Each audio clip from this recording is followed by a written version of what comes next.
চন্দ্রনাথ পাহাড় বাংলাদেশের চট্টগ্রাম জেলার অন্তর্গত সীতাকুণ্ড উপজেলার পাহাড় বিশেষ। চট্টগ্রাম হল অপরূপ প্রাকৃতিক সৌন্দর্যের লীলাভূমি। উপজেলার অধিগন্ত পাহাড় বিশেষের মাঝে মাথা উঁচু করে সগর্বে দাঁড়িয়ে থাকা সবথেকে উঁচু পাহাড়টির নাম চন্দ্রনাথ।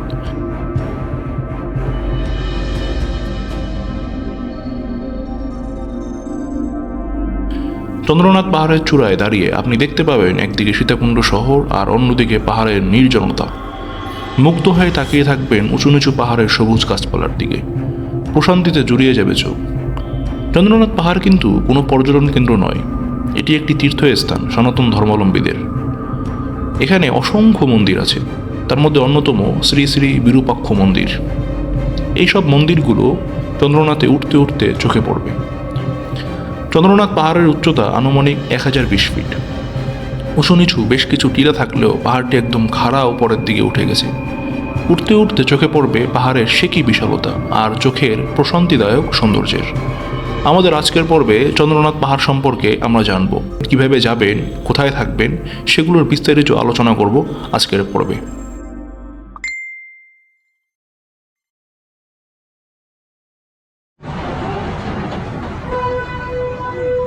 ঢাকা থেকে চট্টগ্রাম যাওয়ার জন্য আপনাকে প্রথমে আসতে হবে ছায়দাবাদ বাস টার্মিনাল। এখান থেকেই এসি নন এসি বাস পাবেন অ্যাভেলেবেল।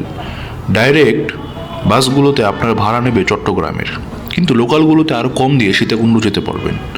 আমরা লোকাল বাসই উঠে পড়লাম, আপনি চাইলে ট্রেনেও যেতে পারেন। এক্ষেত্রে বেটার হবে রাতের লোকাল চট্টগ্রাম মেইলে উঠে পড়া। ওরা ভোরে আপনাকে সীতাকুণ্ড নামিয়ে দেবে। ভাড়া পড়বে 90 থেকে 120 টাকা। ভোররাতে আমাদেরকে সীতাকুণ্ড নামিয়ে দেয় বাস। আকাশে এখনও জ্যোৎস্না, চাঁদ মামা এখনও টিকে আছে। একটু পরেই ফজরের নামাজের সময় হবে। আমরা নামাজ পড়ে ফ্রেশ হয়েই এই মসজিদ থেকে বের হই। মসজিদটা একদম বাজারের পাশেই, এটা মাদ্রাসার মসজিদ। সকাল হয়ে গেছে অনেক।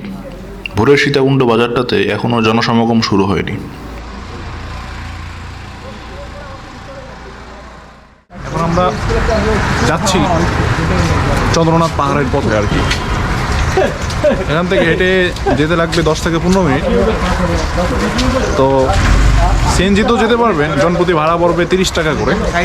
তা আমরা 30 টাকা না দিয়ে আমরা হেঁটেই যাচ্ছি আর কি। তো দেখা যাক কতক্ষণ সময় লাগে। যতটুকু জানি 1 কিলোমিটার রাস্তা, দ্রুত হাঁটলে 10 মিনিটে পৌঁছতে পারবো। আর যদি আস্তে আস্তে হাঁটি তাহলে 20 মিনিট লাগবে আর কি। সকালের নাস্তার জন্য রাস্তার পাশে এরকম লুচি ভাজা দেখেই দাঁড়িয়ে পড়লাম। দেখেই খেতে ইচ্ছা করছিল। কাল বিলম্ব না করে 3টা লুচি ও ভাজি দিয়ে সকালের নাস্তাটা সেরে নিলাম। খরচ হলো 40 টাকা।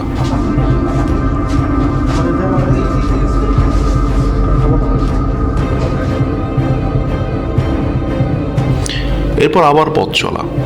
বন্ধুদের সাথে পথ চললে ক্লান্তিটা খুব একটা আসে না, কারণ আড্ডা গল্প এটা সেটা চলতেই থাকে।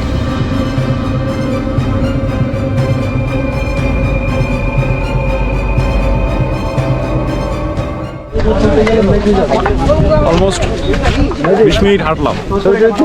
ভাবছিলাম 10 মিনিটই পৌঁছাবো, কিন্তু 20 মিনিট লাগছে এই জায়গাটা আসতে। এখান থেকেই মূলত মূল ট্রেকটা শুরু, মানে উপরে ওঠার যে ট্রেকটা সেটা শুরু। আমরা এখন উপরের দিকে উঠবো আর কি। ওই দূরে দেখা যাচ্ছে চন্দ্রনাথের চূড়া, মানে 2টা চূড়া, একটা প্রথম মন্দির আর একটা দ্বিতীয় মন্দির। চন্দ্রনাথ পাহাড়ের চূড়ার উদ্দেশ্যে মূল হাঁটা শুরু হলো। ওঠার শুরুতেই অনেকগুলো মন্দির পড়বে। এগুলো তীর্থের মন্দির, প্রচুর সনাতন ধর্মাবলম্বীরা এখানে আসেন এ সকল মন্দিরগুলোর উদ্দেশ্যেই। এখানে বেশ ঘটা করে একটা বিশাল মেলাও হয় বছরের ওই সময়টাতে।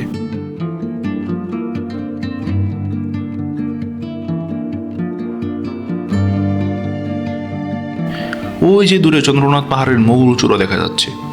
অনেক মানুষ, খুব সকালে মানুষ কম থাকে, তবে যত বেলা বাড়ে তত বাড়তে থাকে মানুষ। পথ চলতে গিয়ে হঠাৎ অনেকগুলো বানর দেখলাম। ওরা এখানকার বনের, এখানকার স্থানীয়রা ওদেরকে কলা এবং বাদাম দেয়। আর হিন্দু ধর্মে বানরের কিংবা ওই বর্গের অন্তর্ভুক্ত হনুমানের আবার আলাদা একটা মর্যাদাও আছে।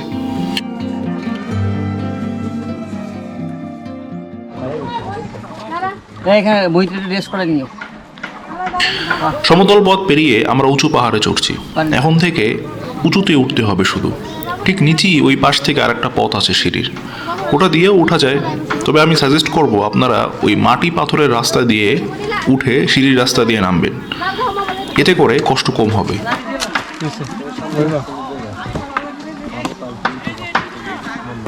পাহাড়ে ওঠার প্রথম 15 থেকে 20 মিনিট একটু কষ্ট হয়, এরপর আবার ঠিক হয়ে যায় সবকিছু। শরীরে একটা উদ্যম চলে আসে। আমাদের 15 থেকে 20 মিনিট বেশ কষ্ট হইতেছে, বিশেষ করে আমাদের বন্ধু যে মোহিত, তার জীবনের প্রথম পাহাড়, আর এই যে সুজন, বলা যায় বিগিনার হিসাবে আর কি এই চন্দ্রনাথ পাহাড়ে আসছে। তো আরেকটু যেতে হবে আর কি, আরো আধা ঘন্টা কি 1 ঘন্টার মতো যেতে হবে, তারপর পাহাড় শেষ। আমরা চন্দ্রনাথের চূড়ায় চলে যাবো আর কি।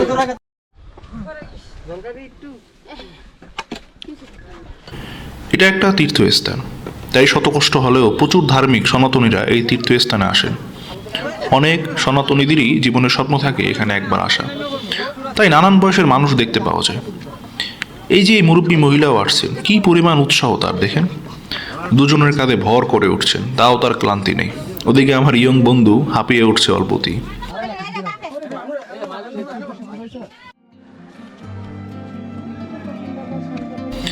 বেশ কিছুক্ষণ উপরে ওঠার পর এরকম একটা খোলা জায়গা পেয়ে ভালো লাগলো। চমৎকার বাতাস আসে এখানে।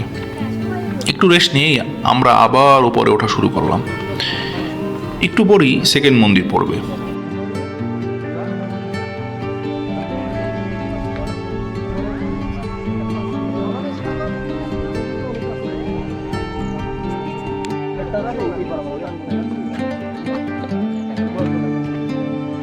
সেকেন্ড মন্দিরটাতে 5 মিনিটই চলে আসলাম।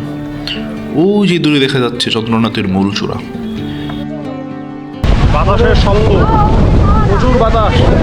অলমোস্ট 1.5 ঘন্টা আমরা উঠতে থাকলাম শুধু, কিন্তু এই 1.5 ঘন্টা হওয়ার কারণ হলো কি আমাদের ভিতরে অসুস্থ আছে, এই জন্য দেরি হয়েছে। এটা হলো গিয়ে সেকেন্ড মন্দির চন্দ্রনাথের, আর ফার্স্ট মন্দির ওখানে চূড়ায়। এখান থেকে যেতে হয়তো 20 মিনিট লাগতে পারে, আর 20 মিনিট। আমরা এখান থেকে যাবো।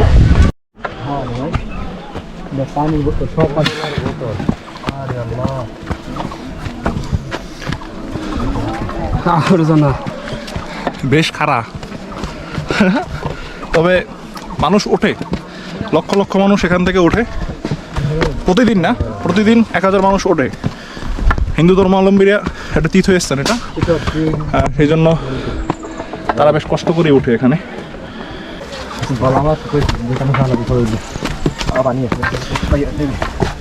আপনি কি লয়ে উঠছেন গোলায়? কি লয়ে উঠছেন? নিজের কাপড় চোপড়, ও নিজের খানা পিনা কোনো কাজটা তো করে নাকি উপরে?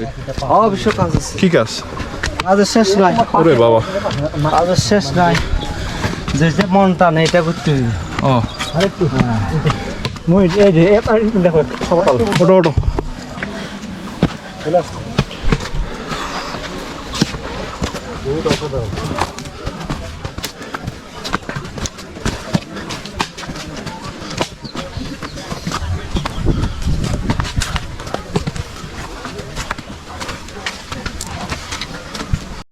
চন্দ্রনাথ পাহাড়ের শেষ ধাপ এই জায়গাটায়, একটু রেস্ট নেওয়া যায় আর কি। সবাই এসে রেস্ট নেয়, দোকান আছে। আসলে চন্দ্রনাথ পাহাড়ের ওঠার ধাপে ধাপেই দোকান, এরকম ছোটো ছোটো দোকান আছে। দামটা একটু বেশি, এর পিছনে যুক্তিও আছে, কারণ নিচ থেকে আপনার জন্য তুলে আনবে, তো রেট যেটা আসল ওইটার থেকে একটু বেশি দাম দিতেই হবে তাকে, ঠিক আছে? যেমন ধরেন শশা 15 টাকা, এটা 20 টাকা, আর এগুলোর দাম 30 টাকা, কিন্তু আপনার কাছ থেকে 50 টাকা রাখবে। অলমোস্ট ডাবলের মতো আর কি, যে কোনো কিছু 5 টাকার আচ্ছা 10 টাকা। ওই যে ওঠার যে একটা কষ্ট, এটা কষ্টের পরিশ্রমটা তাকে দিতে হবে আর কি। তা আমরা স্যালাইন খাই।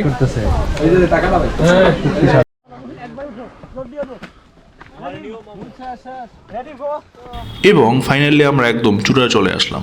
এটাই শেষ ধাপ, এরপরে পিক পয়েন্ট। সেখানে একটা মন্দির আছে, সনাতনীদের মতে এটি একটি জাগ্রত মন্দির। সকাল 7:30টায় রওনা করছি আমরা। চন্দ্রনাথের নিচ থেকে এখন বাজে 9টা, অলমোস্ট 1.5 ঘন্টা লাগছে।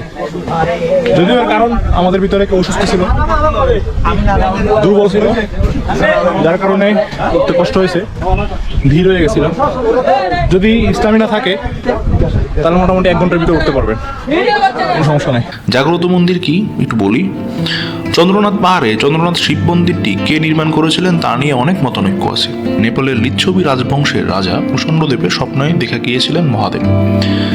তিনি রাজাকে পৃথিবীর 5 কোণে 5টি শিব মন্দির নির্মাণের আদেশ দিয়েছিলেন।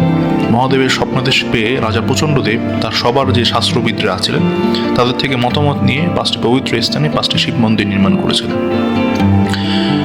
সেগুলোতে আমরা দেখি যে নেপালে একটা আছে পশুপাতিনাথ, কাশীর বিশ্বনাথ, পাকিস্তানের ভূতনাথ এবং মহেশখালীর আদিনাথ এবং সীতাকুণ্ডের চন্দ্রনাথ মন্দির। অর্থাৎ বাংলাদেশেই কিন্তু এরকম 5টা শিব মন্দিরের 2টা বাংলাদেশে, একটা মহেশখালীর আদিনাথ এবং সীতাকুণ্ডের চন্দ্রনাথ।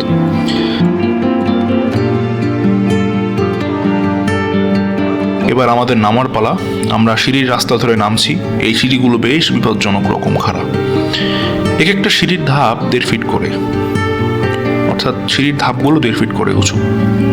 আমাদের মতো ইয়ংদেরই কষ্ট হয়, না জানি যে মুরব্বীগুলা কষ্ট করে এখানে উঠে তাদের তো মনে হয় আরো অনেক বেশি কষ্ট। সংশ্লিষ্ট যারা আছেন তাদেরকে অনুরোধ করব এই সিঁড়িগুলো যেন আরেকটু নিচু করে নেক্সট যে রিপেয়ার হবে তখন যেন তৈরি করা হয়, না তো যে কোনো মুহূর্তে দুর্ঘটনা ঘটতে পারে।